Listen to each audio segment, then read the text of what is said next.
Listo. Ahí estamos en vivo.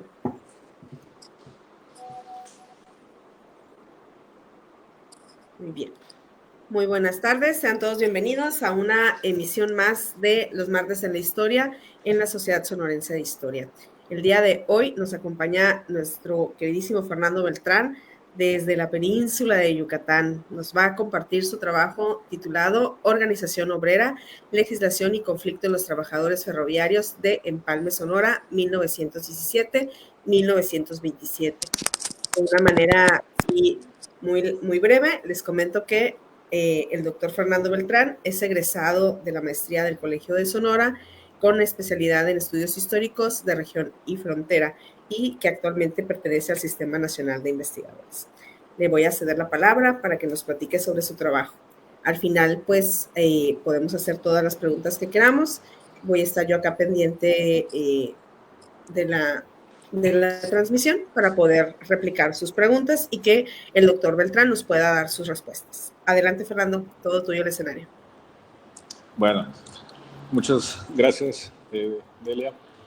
Antes de comenzar, pues me gustaría agradecer a la Sociedad Sonorense de Historia y, bueno, particularmente a ti por la invitación para presentar en este espacio, que aunque virtual, bueno, pues nos une el interés por la historia, sobre una investigación que realicé y que vio la luz el año pasado en una publicación en una revista y que precisamente abona a los estudios de la historia obrera y que en este caso, bueno, como lo mencionabas, la presentación se llama, bueno, Organización Obrera, Legislación y Conflicto en los Trabajadores Ferroviarios de Empalme, Sonora, de 1917 a 1927.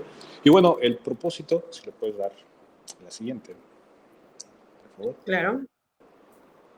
El propósito tiene como por objetivo pues exponer algunas de las reflexiones sobre los trabajadores del Ferrocarril Pacífico de México, particularmente sobre la gestión de sus derechos que oscilaron entre el mutualismo y la institucionalización.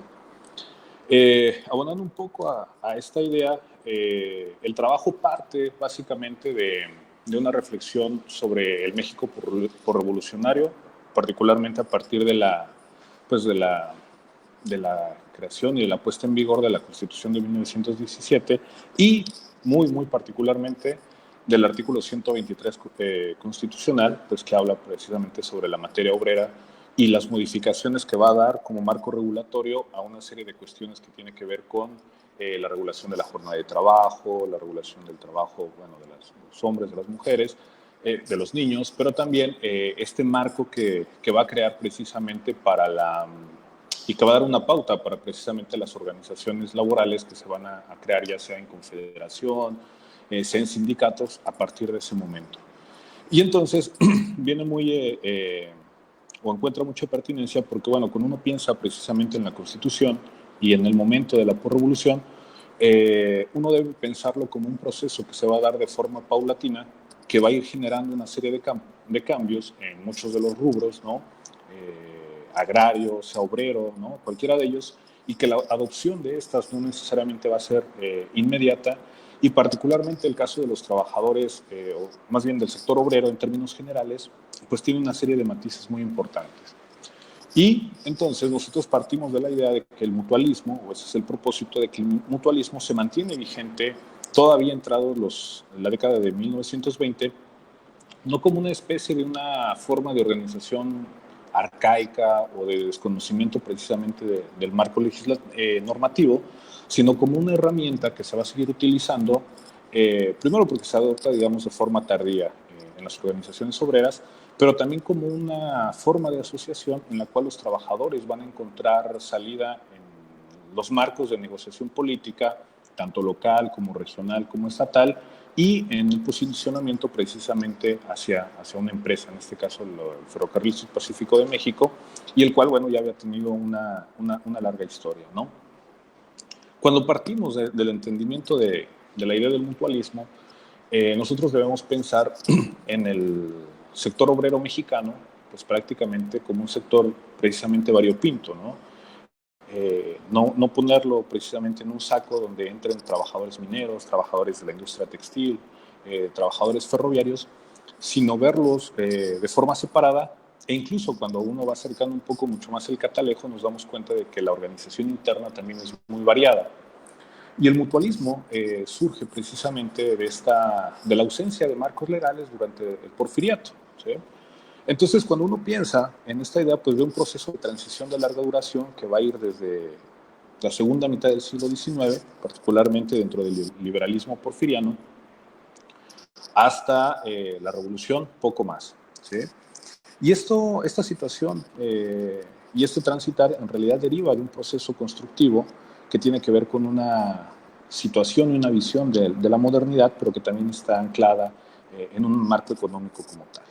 Y eso en una explicación, digamos, ubicando un poco más el contexto, cuando uno piensa en la construcción ferroviaria, uno piensa en finales del siglo XVIII, principios del siglo XX, y en estos proyectos, ¿no?, que van a derivar pues, precisamente de la invención tecnológica que viene desde Inglaterra, se va a expandir por Europa, Estados Unidos y después por los países latinoamericanos como tal, ¿no?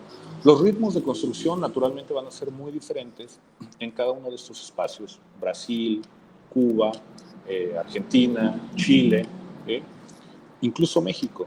Entonces, cuando uno piensa, ya particularmente para el caso mexicano, lo que uno va a observar es que el proceso de construcción ferroviaria en realidad inicia muy tempranamente, inicia por ahí de la década de 1830, con una línea que se va a considerar fundamental para la conexión mexicana, que va a ser la del puerto de Veracruz a Ciudad de México, precisamente porque representa pues, la salida al Golfo, y pero por una serie de circunstancias, ¿no? México viene siendo un país que está relativamente naciendo, ¿no?, con un proceso de independencia, tiene una crisis y una inestabilidad político-económica que va a dificultar la instauración de una línea de esa magnitud.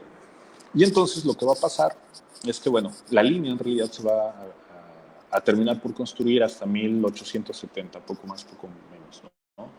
Pero ese es el tenor general de lo que está pasando en el contexto nacional, con el ferrocarril central, con el caso del Subpacífico, que nos interesa a nosotros y que previo a ello se llamaba el ferrocarril de Sonora, obviamente con sus propias particularidades, y que en realidad este proceso muy tardío, si se compara con otros países, tiene una serie de explicaciones en cuanto a la forma de que se van a realizar las propuestas de inversión. Y las propuestas de inversión derivan de tres modelos. El primero, que se hizo durante esa primera mitad del siglo XIX y la segunda mitad del XX, tuvo que ver con la invitación del gobierno central a los estados para que estos, o sea, las entidades federativas, pusieran en construcción proyectos ferroviarios. Pero precisamente por la crisis y la inestabilidad, ¿no?, financiera, política, fiscal, se vio prácticamente truncado la propuesta. Después, en un segundo momento, se invita a los capitalistas, ¿no?, a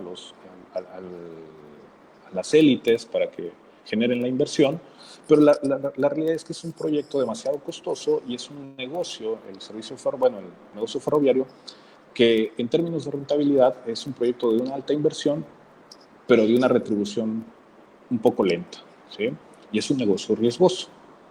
Entonces, aparte de que los capitales no es que sean inexistentes, pero al parecer son insuficientes. Entonces, el modelo que va a cobrar una vigencia como tal va a ser y que va a tener el éxito es la inversión extranjera. Y eso se entiende dentro del marco de la economía porfiriana liberal. Y eso es lo que nos explica por qué las principales compañías que van a manejar las líneas centrales del país van a ser de capital inglés o de capital norteamericano, como va a ser el caso del ferrocarril de Sonora, en su primer momento con la Topeka Santa Fe, o en un segundo momento, bueno, eso en 1882, 83, o bien la la Southern Pacific en la primera década del siglo XX, 1902, 1908, ya con el ferrocarril subpacífico, ¿no?, como una subsidiaria con oficinas centrales en Estados Unidos, pero cuyo trazo en realidad se pretendía extender hasta Ciudad de México. Y eso nos explica por qué una línea iba a recorrer prácticamente toda la zona pegada al Pacífico, ¿no?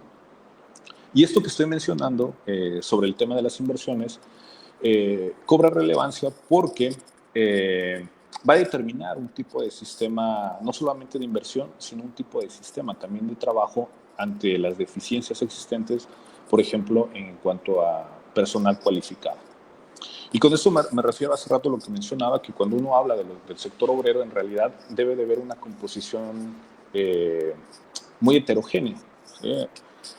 En el sentido de que un sistema ferroviario lo que demanda es trabajadores, un amplio número de trabajadores, entre los cuales, en una división muy simplista, podríamos decirlo, se encuentran los trabajadores cualificados y los no cualificados, ¿sí? Los cualificados en muchos de los casos van a ser de origen extranjero y los no cualificados van a ser de origen mexicano, ¿sí? De origen nacional, y entre también los cuales se van a encontrar pues, chinos, de Islas Canarias, ¿no? de otros lugares, pero que van a contribuir a ese sector. Ahora, precisamente dentro de esta complejidad se encuentra un gran reto en el sector ferroviario que dista mucho de otros sectores industriales, como por ejemplo el textil. En el caso de la industria textil, están los trabajos, por ejemplo, de Carlos Iliades, que nos habla, ¿no? De que la industria textil en México, si bien es cierto que tiene una serie de especificidades, la manera en la que se construye y se va formando tiene una antesala que van a ser los obrajes. Y si bien es cierto que el proceso de industrialización va a demandar una serie de requerimientos y de cualidades muy particulares, la realidad es que el salto en apariencia no es tan abrupto, ¿no? En el caso de los trabajadores de la industria textil, no así con el caso de los trabajadores ferroviarios, precisamente porque era una industria que se había generado relativamente reciente, ¿no? Con la invención de la máquina de vapor, con la demanda de la cualificación, no solamente operativa, sino también administrativa en términos de contabilidad, lo cual se viene a resolver pues, prácticamente hasta principios del siglo XX para el caso mexicano. Y eso nos da un abanico muy, muy amplio, ¿no? Que en otras palabras, por ejemplo, de lo que se han estudiado de autores como Riusi, nos dicen que en el caso ferroviario mexicano, pues se dio un salto muy importante en términos de preparación, ¿sí? Y esto va a hacer dentro de la organización obrera una complejidad también. Y esta complejidad parte de la inversión, de la cualificación, y en términos de la inversión, y dentro del marco de la economía liberal porfiriana, era que básicamente se otorgaron toda una serie de exenciones fiscales, por ejemplo, de subsidios también por kilómetro construido, precisamente para incentivar la construcción de vías férreas. Adicional a ello, no se otorgó un marco que regulara en términos laborales el tema del trabajo. ¿Por qué? Bueno, pues porque lo que se veía es que si había un marco regulador que otorgara ciertas prebendas a los trabajadores, lo que iba a pasar es que se iba a inhibir la inversión extranjera. Por eso es que nosotros tenemos que hablar de mutualismo, porque el mutualismo durante la época del porfiriato se ve como esa forma de autoorganización, ¿no? De los mismos trabajadores, como una forma de asociación en la cual se tenían que cubrir por medio de estas asociaciones ciertas deficiencias que no te proporcionaba el capital ni la inversión. Y ahí con eso nos referimos a cosas tan básicas como los accidentes de trabajo, pérdidas de extremidades, ¿no? Decesos, los fallecimientos, que también pretendía no dejar en el desamparo a las familias de los mismos trabajadores, sean los hijos, sean las esposas. Y eso en un primer momento, pero después también tiene un sentido, en algún sentido político, la redundancia, porque tienen un compromiso. Cuando uno revisa los estatutos de las organizaciones, que se inscribe dentro de esta idea de generar un progreso, una contribución nacional con el desarrollo de los valores, ¿no? de los individuos, con crear ciudadanos, y básicamente tiene una función con un espectro un poco amplio, ¿sí? Eso no significa que las organizaciones de tipo mutualista durante el porfiriato tuvieran una actitud necesariamente pasiva. En realidad, uno de los sectores más combativos, y que así lo va a revelar también la revolución, es que el sector ferroviario va a ser un sector bastante combativo, derivado de la estrategia o del sector estratégico que representa en términos no solamente de organización, sino de combatividad y al momento también de ejecutarse la revolución, ¿no? De ahí que no sea sorprendente que cuando nos hablan de la revolución nos dicen que esta se hizo en ferrocarril, ¿no? Entonces hay una serie de descontentos que cuando uno revisa la historia nos damos cuenta que existen una serie de huelgas muy tempranas particularmente de 1900 hacia adelante, pero que no tenían precisamente el derecho, por ejemplo, a huelga. Y entonces ven en el mutualismo los trabajadores una forma de organizarse ante la ausencia de un marco normativo desde el Estado, y es una manera de organizarse no desde la verticalidad del Estado, sino una manera de organizarse desde abajo, entre conocidos, entre afinidad de trabajadores, ¿no? Sean conductores, sean garroteros, sean fogoneros, sean maquinistas, sean caldereros, sean trabajadores, ¿no? de vía, etcétera. Hay una forma muy, muy interesante de organizarse. Sin embargo, toda esta serie de formas y de manifestaciones también de descontento que se van a ejecutar, uno podría pensar que cuando llega la revolución, y que en realidad son muy evidentes, ¿no?, las demandas, así como lo fue el problema agrario y cuya realidad se visibilizó con la creación del artículo 27, uno pensaría que cuando se emite el artículo 123 en la Constitución, se podría generar un cambio inmediato, ¿no? Porque era una demanda que se pedía a gritos, pero la realidad es que la propuesta es que, bueno, los trabajadores siguen viendo en la organización de tipo mutualista, en el ejercicio del poder local, en el ejercicio del poder regional y en el ejercicio del poder estatal, una serie de estrategias que le permiten conquistar ciertas demandas, ¿sí? Obviamente van mancomunadas con la aparición de ciertas instituciones, pero que a partir de un momento, como puede ser 1927, que es el periodo que estamos hablando, cambia la situación. ¿Sí? ¿Por qué? Bueno, porque se afianzan las instituciones también reguladoras de un sector en el cual también habría que mencionar había ciertos vacíos legales. ¿Okay? Entonces, esa es un poco la propuesta. Y bueno, aquí lo reitero cuando hablo del punto de partida y cuando señalo, ¿no?, que este análisis parte del supuesto de que los trabajadores en el México porrevolucionario no adoptaron de forma inmediata las disposiciones del artículo 123 constitucional, sino por el contrario, hilvanaron rasgos mutualistas en defensa de sus derechos, pero también de la negociación política, ¿no? Entonces hay que concebirlos como actores, y lo mencionaba hace rato, la permanencia todavía de estos rasgos no tiene que ver con un desconocimiento del marco, de la normativa, de las leyes o de la legislación, sino parte de una idea, de una estrategia de saber gestionar las propias demandas ante las instancias como tal, ¿sí? Entonces estamos hablando de organizaciones que se saben posicionar políticamente y laboralmente. Entonces esa es la propuesta, ¿no?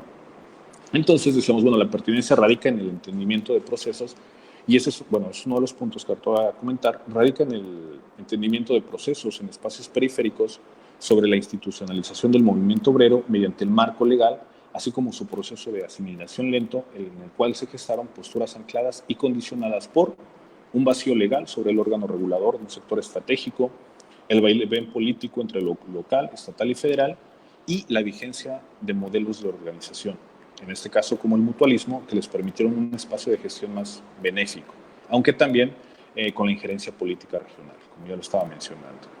Y cuando estoy hablando de esta cuestión de los espacios periféricos, que es que parte precisamente de una visión incluso hasta centralista, cuando analizamos el caso de Empalme, es revelador, no en el sentido solamente de estudiar un espacio que pueda sonar como a una pequeña microhistoria, ¿no?, a una historia de corte regional o un estudio de caso, sino porque en realidad me parece que este tipo de casos nos dan la pauta para generar otro tipo de interpretaciones desde el punto de vista del análisis histórico, ¿no?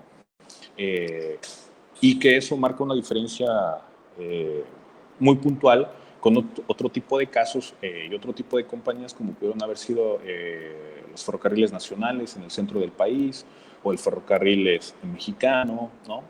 Que, bueno, precisamente quizá por la cercanía con el centro, que tenían una cuestión ahí mucho más amalgamada, entonces obedece a otro tipo de derroteros, ¿no? Entonces, entender lo que está pasando en otras latitudes dentro del mismo espacio nacional tiene mucha pertinencia porque precisamente nos muestra esa complejidad que estuvieron aconteciendo en el marco, ¿no?, de la adopción de este tipo de situaciones.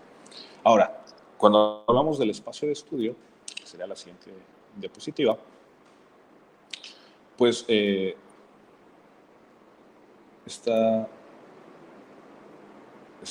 bueno, no está de más no mencionar que ahí lo que tenemos es que, bueno, como lo señalaba, el ferrocarril, en el caso que nos interesa, tiene al menos dos momentos clave. ¿Sí?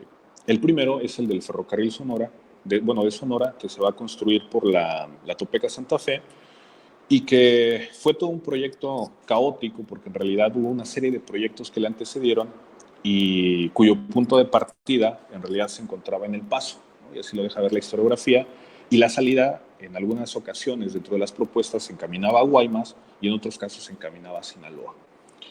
Al final, el punto de conexión se genera entre Nogales, Sonora y, bueno, y Guaymas, ¿sí? Nogales, México, precisamente conectando este espacio fronterizo y que obedecía a los intereses también de las empresas que se van expandiendo en la conquista del oeste, ¿no? Las empresas ferroviarias, y que resultaba mucho más viable en ese momento conectar y salir por Guaymas, embarcarse y subir por el frente de las Californias para llegar precisamente a California, que duró un tiempo o un lapso y ya después se generó la conexión directa, ¿no? Por ferrocarril en el territorio de los Estados Unidos. Y este proyecto del ferrocarril de Sonora, que tiene su antesala, ¿no? En la década de 1870 y que va a durar prácticamente hasta 1902, porque a partir de esa fecha, de 1902 a 1908, viene un periodo de expansión, ¿sí? Cuando la empresa cambia a la Southern Pacific a partir de una serie de negociaciones que hacen las dos compañías norteamericanas, un cambio de vías y de tramos que ellos tienen en los Estados Unidos, y entonces se crea la subsidiaria del Subpacífico de México, y que la idea en realidad era llevar la vía no solamente desde Nogales y hasta Guaymas, sino generar pues prácticamente toda la ruta por Sinaloa, Nayarit, Guadalajara, y conectar, bueno, pasar por Michoacán y conectar a la Ciudad de México. La línea tiene una serie de traspiés, porque cuando llega la revolución el proyecto se queda trunco, se termina hasta la década de los 20, al menos hasta Guadalajara, y nunca se busca conectar ya con Ciudad de México. Pero esta extensión pues la vuelve la segunda empresa más importante después de los ferrocarriles nacionales pues en el país como tal. Estos dos periodos que menciono, o al menos esas dos etapas, lo que nos señalan es que existen dos puntos claves, que van a ser el puerto de Guaymas, porque ahí se van a sentar el grueso de los trabajadores, y después, en un segundo momento, en el estado de Sinaloa.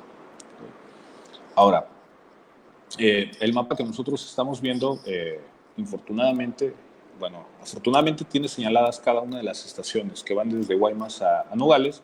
Infortunadamente no se alcanzan a ver, pero es básicamente esta línea paralela que hoy corre, ¿no? Desde Guaymas hasta Nogales, pasando por Hermosillo, ¿no? Por Magdalena y llegando hasta Nogales como tal.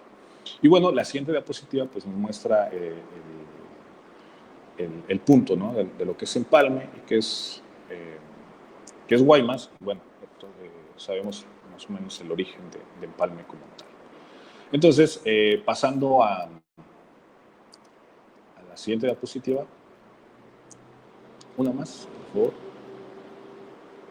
Bueno, dice algunas consideraciones para nuestro caso sobre el mutualismo. Y es un poco lo que ya había comentado, ¿no? En el caso de la industria textil, el mutualismo tiene una historia mucho más, que pareciera un poco más natural, ¿no? Un traspase más consecuente en realidad, mientras que en la industria del trabajo ferroviario tiene que construirse de una manera mucho más lenta, bueno, más apresurada, más al fragor también de los procesos constructivos, y lo que se demanda pues es precisamente esta cualificación o más bien esta generación de trabajadores cualificados y no cualificados, y lo cual va a ser importante porque precisamente en la década de 1910, y particularmente de 1900 a 1910 y particularmente en el periodo de la Revolución, va a suceder en el país un proceso que se conoce como la mexicanización. Y esto va a ser fundamental porque los trabajadores extranjeros en algún punto, particularmente para el caso de los mexicanos, y que después por el caso de la Revolución al parecer se va a extender a otras compañías, el personal extranjero que había ejecutado ese papel de cualificación va a ser sustituido por personal mexicano, precisamente por algo que se llama los derechos de carabina, ¿no? Y esto va a permitir un cambio dentro de la radiografía de las organizaciones obreras. Después, otra de las consideraciones es que la retardada experiencia formativa también pudo ser un factor condicionante a pesar de la influencia de otros rubros, de una organización más lenta.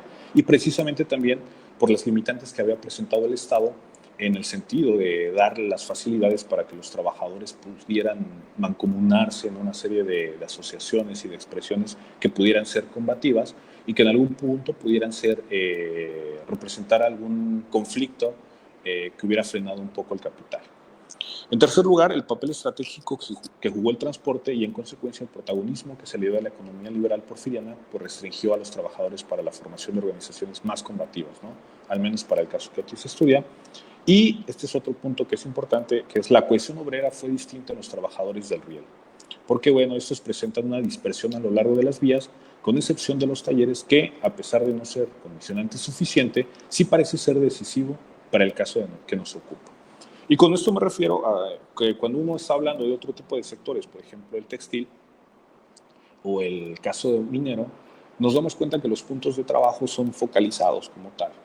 Y en el caso de la industria de riel, que sí logran constituirse como sujetos combativos, sus puntos de trabajo, si bien es cierto que se encuentran en los talleres como quizá los puntos más combativos, también es cierto que los trabajadores se encuentran extendidos por todos los sistemas de vías, ¿no? Por las pequeñas estaciones en las cuales muchas veces el personal vivía, y eso habría que considerarlo como un elemento que a veces va a jugar un papel en los momentos de las demandas, cuando no se llega a tomar cuando no se llegan a tomar las protestas individuales y se apuesta también, o más bien se apuesta por la demanda de tipo colectivo, y lo cual también ya nos está hablando pues de un cambio dentro de la política de organización. Entonces, bueno, eso va a ser un elemento a considerar.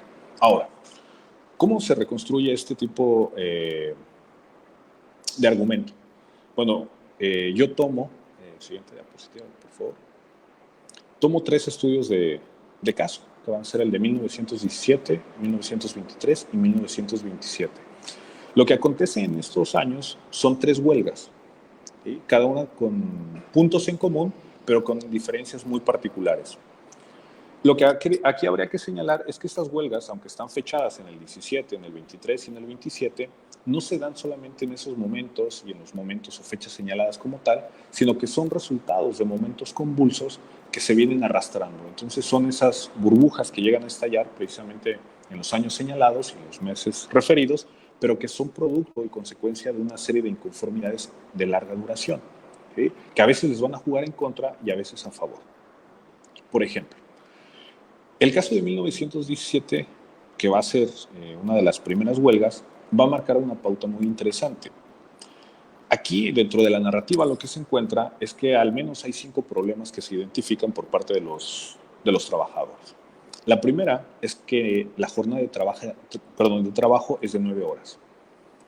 La segunda es que a los trabajadores se les obliga a comprar en una tienda de raya. Son compras obligatorias. ¿Por qué? Bueno, porque una parte del salario se les da en efectivo y la otra parte en realidad se les da en producto. Pues, hacen que ese dinero restante se les tenga que entregar en producto, que además sea caro, ¿sí? El tercero es la suspensión de labores por el 4 de julio. Y ahí es donde bueno, el argumento es que a los trabajadores mexicanos se les hace descansar el 4 de julio por ser la fiesta de los Estados Unidos, ser un día festivo para los estadounidenses, pero que el mexicano no tiene nada que ver con eso, y entonces lo que ellos demandan es que se les pague ese día, por ser un día en el que ellos no están solicitando un descanso. Y ahí me parece que parte del argumento es también esta idea del nacionalismo que emanado de la revolución. El cuarto problema es que la forma de pago, si bien es cierto que se hace en dinero, ¿no?, contante y sonante, la forma en la que se está pagando es con esta moneda, ¿no?, carrancista, que en realidad se está devaluando en todo momento y que no tiene una aceptación pues homogénea como tal. Y entonces, un quinto punto es que los trabajadores argumentan que no se respeta el contrato colectivo. Cuando nosotros señalamos esos problemas, nos damos cuenta que ya estamos en 1917 y que ya está la regulación de la jornada de trabajo, que es de 8 horas. Entonces, ellos están pidiendo que una hora más se les pague, que no se trabaje, y en caso de que se trabaje, se les pague como una hora extra, como lo marca la ley. ¿Okay? Y entonces, aquí van a comenzar a intervenir los actores, que va a coincidir con la formación de la Cámara Obrera del Estado de Sonora, que tiene un periodo de vida muy corto, ¿no? Que es de 11 meses, y otro de los actores que va ahí a incidir es el presidente municipal y también el gobernador del estado.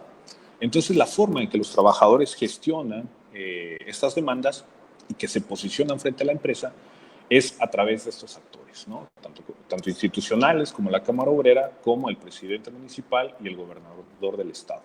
¿Por qué? Bueno, porque existe un vacío jurídico relativamente, porque no, si bien es cierto que hay una idea de quién tiene que entrar en la resolución del conflicto, no se acepta tácitamente quién es quien debe regular.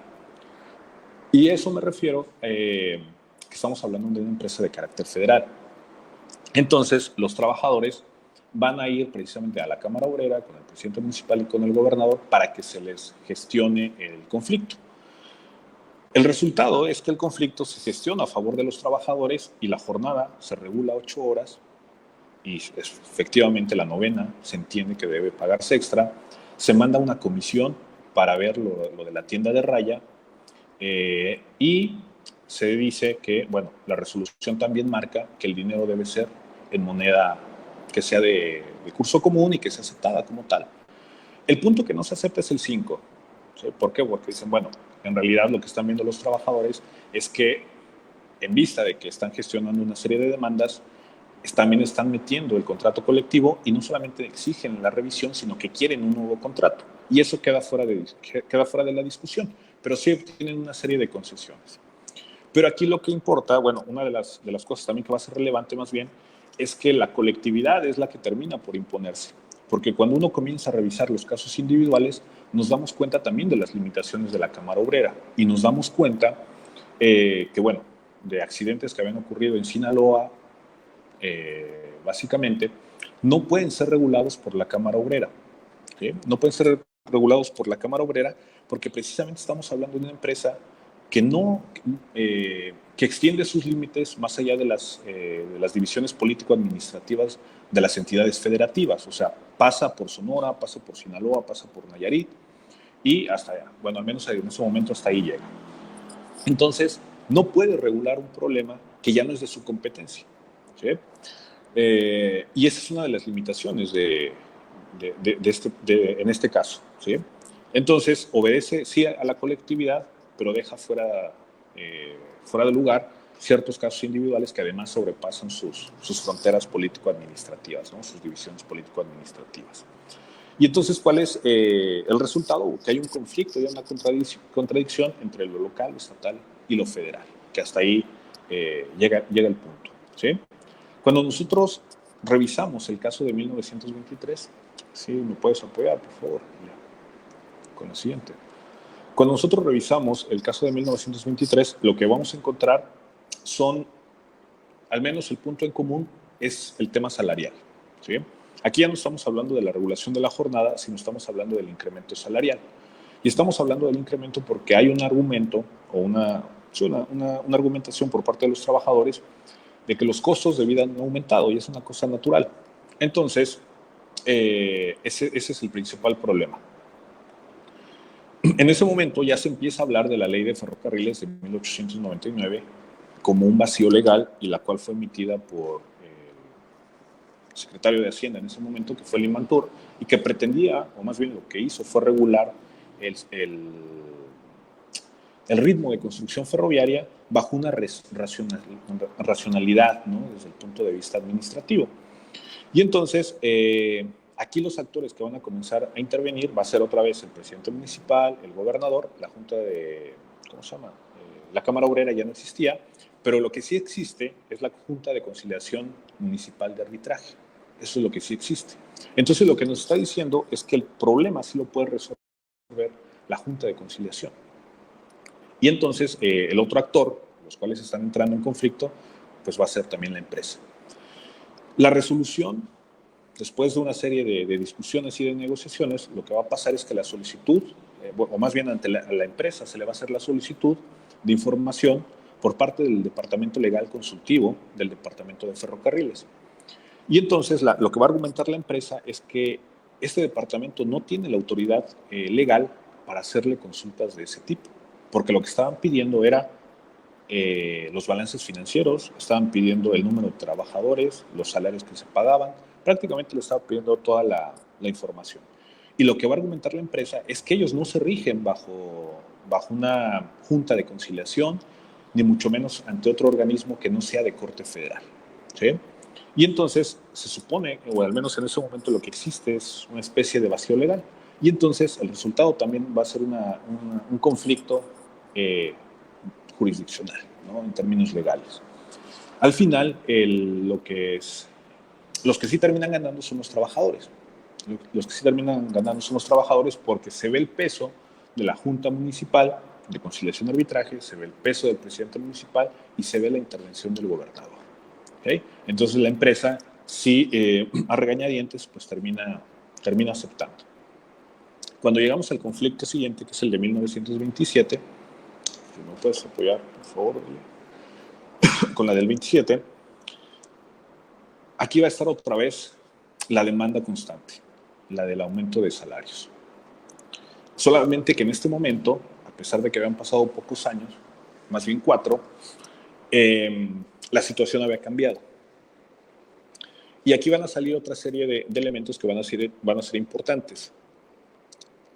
El tema de los problemas financieros que vivía el Subpacífico. Y ese es un problema de larga duración y que no solamente fue el caso del Subpacífico, sino que también fue el de los nacionales, fue el del central, fueron los de Yucatán, fueron el del mexicano, e incluso en otras latitudes latinoamericanas. Es sabido que uno de los grandes problemas de las empresas ferroviarias fue el tema de la rentabilidad y de los bajos ingresos. Y eso no fue el caso, más bien fue el caso del Subpacífico, o sea, no fue disonante el ritmo de su vida, y en ese momento ya habían salido a relucir una serie de problemas estructurales en términos financieros. Es decir, había nacido el ferrocarril de Sonora y el ferrocarril Subpacífico con una serie de deficiencias, ¿sí? Si bien es cierto que el problema se sitúa en 1927, en 1926 la compañía, a través de un balance que había realizado, que los hacían constantemente, había resultado que tenían un déficit de 800,000 pesos. ¿Sí? Entonces, a eso se sumaba una baja del tráfico de las mercancías. ¿Sí? ¿Por qué? Bueno, pues porque en realidad el ferrocarril Pacífico se construye bajo una propuesta del desarrollismo, de una economía de arrastre, en el que, bueno, se había diseñado la vía y se había señalado que el punto era que a través de la construcción se detonaran espacios y regiones económicas para la producción y después la transportación, y se había diseñado todo un escenario. Y eso nos debe de llevar a nosotros a entender que una compañía al menos tiene dos caras en ese sentido. La primera es que sí genera cuando se hace la construcción y comienzan las operaciones y comienza la transportación, sea de pasajeros o mercancías, sí genera una serie de arrastres y que son visibles, ¿no?, por los lugares a donde pasa. Pero la otra cara es la parte de la rentabilidad. Es decir, lo que nos vende un sistema de transportes es movilidad, y esa movilidad tiene que generar una serie de rentabilidad para cubrir los costos de operación, para pagar el tema de la deuda, sea una deuda flotante, una deuda consolidada, sea para pagar a los inversionistas, ¿no? Toda una serie de cuestiones que se tienen que cubrir. Y la realidad es que el ferrocarril Subpacífico venía arrastrando una serie de problemas de fondo en ese momento. Y a eso se sumaba pues una serie de complicaciones, como era el tema laboral. Y no era una cuestión de una injusticia, sino que al final era un encuentro de dos posturas, ¿no? Por una parte, sí es cierto que los costos de vida se habían elevado y que había una necesidad genuina por incrementar los salarios, para que esos salarios nominales pues, tuvieran un impacto dentro del salario real. Pero la empresa también había enfrentado una serie de crisis. Y entonces, en ese sentido, lo que hace la empresa es decir, bueno, vamos a reducir las jornadas de trabajo, los trabajadores que venían 6 días a trabajar, vamos a quitarles un día, y no solamente eso, vamos a hacer un recorte de personal. Eso en octubre de 1926. Y entonces, esa situación no es muy bien vista, sin embargo, se llega a una negociación, se hace un equilibrio, digamos, dentro de las inconformidades, tanto de la empresa como de los trabajadores, pero el gran momento y el conflicto se genera en 1927, un año después, eh, cuando en la narrativa lo que sucede es que, y en el relato, lo que sucede es que uno de los trabajadores de taller tiene una discusión con uno de los jefes, que era de origen extranjero, bueno, que era de origen norteamericano, y se da la suspensión por un conflicto que tuvieron, se suspende al trabajador mexicano y obviamente ya dentro de la organización obrera lo que se hace es respaldar al trabajador mexicano, se pide la restitución y si no, se manifiesta que habrá una huelga de brazos caídos. Ese fue el pretexto. El problema era mucho más complejo, que era el tema salarial. Y entonces lo que va a pasar es que se genera la huelga, pero en este momento lo que ya se había posicionado dentro de los actores que iban a incidir dentro de la resolución del conflicto, si bien estaba el presidente municipal y estaba el gobernador, que en este caso era Alejo Bey, estaba la compañía por otra parte, el nuevo actor era el gobierno federal, pero a través de la Junta ya Federal de Conciliación y Arbitraje. Y eso iba a cambiar el escenario. Las negociaciones se van a Guadalajara, se regresan a Hermosillo y la resolución termina en Ciudad de México. Lo que va a suceder es que, bueno, se argumenta en ese momento que, bueno, la empresa se encuentra en una situación y está en el legítimo derecho de generar los despidos y los reajustes. Y aquí viene otro problema, que si bien es cierto que los trabajadores se mantenían dentro de ese crisol como uno solo, la realidad es que tenían una serie de diferencias, ¿no? Cuando uno los ve ya con una lupa mucho más, de manera más fina, nos damos cuenta que existen trabajadores administrativos y luego están los operarios y luego existen diversas clasificaciones que en el conflicto se terminaron por partir, porque también viene el sindicalismo y entonces la posición fue muy firme.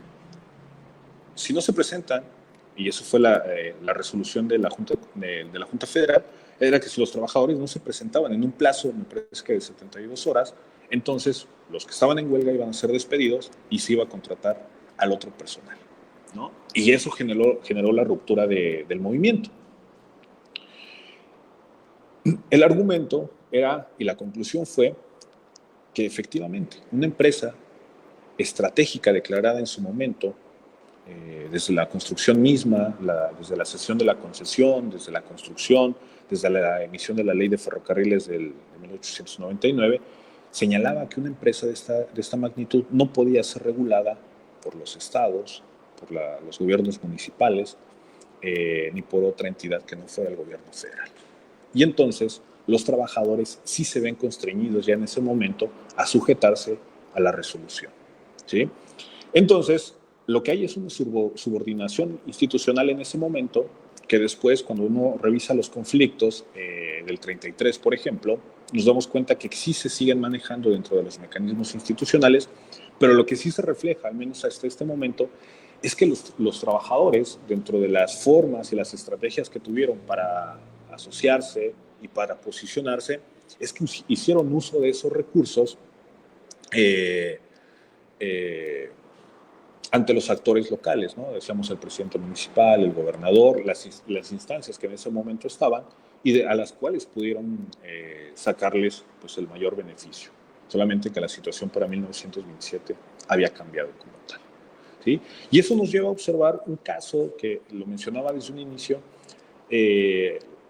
la, la pervivencia de este tipo de organizaciones no se da bajo el desconocimiento de la ley, no se da bajo una forma arcaica de organización, tiene que ver con una cuestión mucho más compleja, que se remite precisamente a la forma y a las estrategias que tienen estos grupos precisamente para sacar el mejor partido de las demandas que tienen, ¿sí?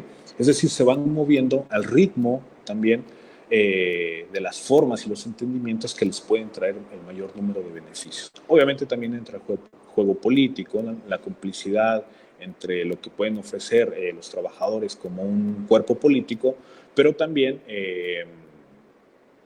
lo que les pueden ofrecer en correspondencia como por su participación, ¿no? Entonces, a manera ahí como de algunas reflexiones finales, pues al menos hay tres, ¿no?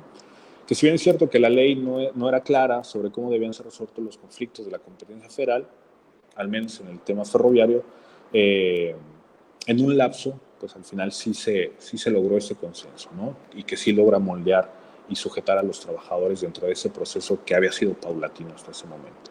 En segundo lugar, que la formación, en este caso de la Cámara Obrera en Sonora, previo a la promulgación de la Constitución del 17, así como el clima efervescente del mutualismo en la entidad, otorgaba vigencia a este tipo de organizaciones, ¿no? Entonces, por ahí, no solamente de la Cámara Obrera, sino hay otras instancias por ahí que van jugando un papel decisivo, como por ejemplo el pulso del mutualismo que existía en Sonora todavía para esa década, ¿no? Cuando uno revisa la bibliografía nos damos cuenta que sí hay una fuerte presencia de la sociedad de artesanos, o sea, prácticamente todo el Estado. Y en tercer lugar, y ligado al punto ahí anterior, el clientelismo político entre los obreros y los caudillos sonorenses dio la pauta para mantener los tintes mutualistas. Situación que dio un viraje para el 27 y que fue el momento en el que se reglamentó que los trabajadores fueran arbitrados por las autoridades competentes. Entonces, esa sería básicamente la intervención, a grandes rasgos, ¿no? De compartir algunas reflexiones. Entonces,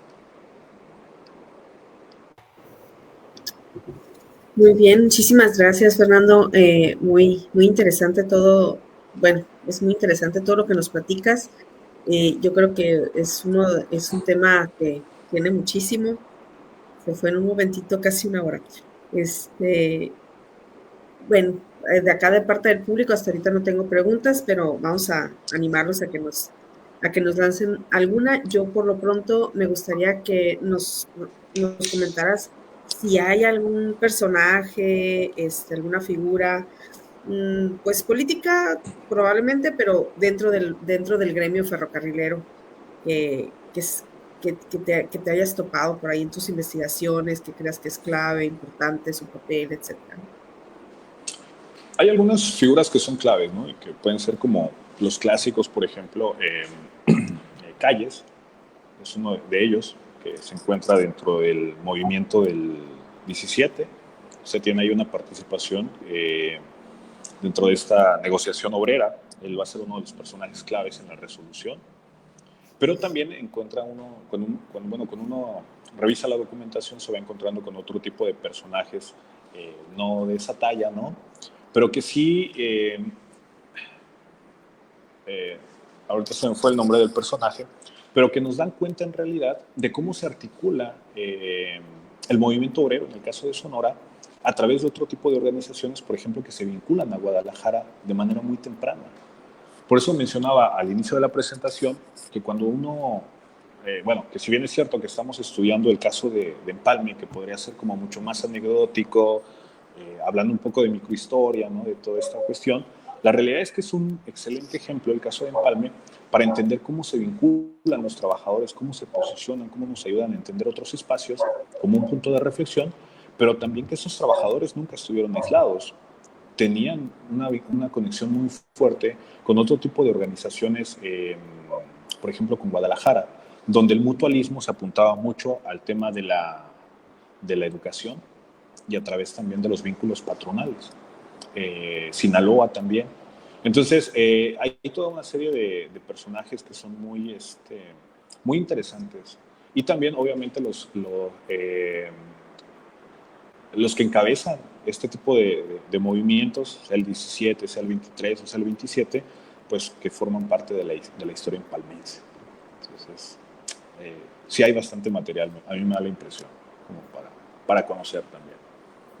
Sí, por eso preguntaba sobre los personajes precisamente y aparte porque, como ves ahí, el director del Museo del Ferrocarril de Empalme está ahí presente viendo la presentación y te manda a saludar. Para ver si hay algo, ¿no? De que pueda seguirse siempre la pesquisa por ahí de los personajes.